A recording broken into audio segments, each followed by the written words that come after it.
Assalamualaikum warahmatullahi wabarakatuh. Perkenalkan nama saya Anggi Puja Lorenza dengan NPM 23111031032. Di sini saya akan mempresentasikan mengenai akuntansi keuangan lanjutan 1 tentang bab 8 yaitu utang antar perusahaan. Jadi apa itu utang antar perusahaan? Nah, utang antar perusahaan adalah transaksi utang antara dua perusahaan dalam satu grup seperti induk dan anak perusahaan atau antar anak perusahaan. Bentuknya itu bisa berupa pinjaman uang, pembelian barang atau jasa secara kredit.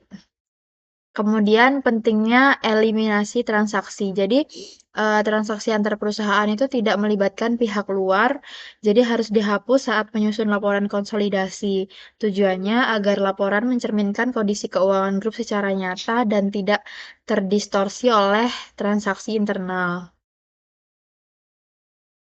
Kemudian ada contoh sederhananya, yaitu PTA meminjamkan 10 juta kepada anak perusahaannya. Nah, PTB ini mencatat piutang dan PTB mencatat utang. Dalam laporan konsolidasi, kedua akun ini itu dihapus agar tidak menambah total aset dan kewajiban grup secara tidak wajar.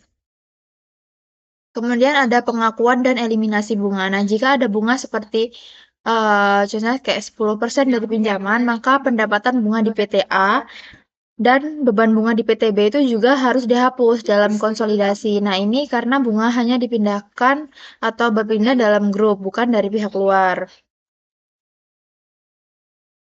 Kemudian ada proses eliminasi. Nah, saat proses konsolidasi, semua utang dan piutang antar perusahaan itu termasuk pendapatan dan beban bunga harus dieliminasi. Hal ini menjaga agar laporan hanya berisi transaksi dengan pihak eksternal saja.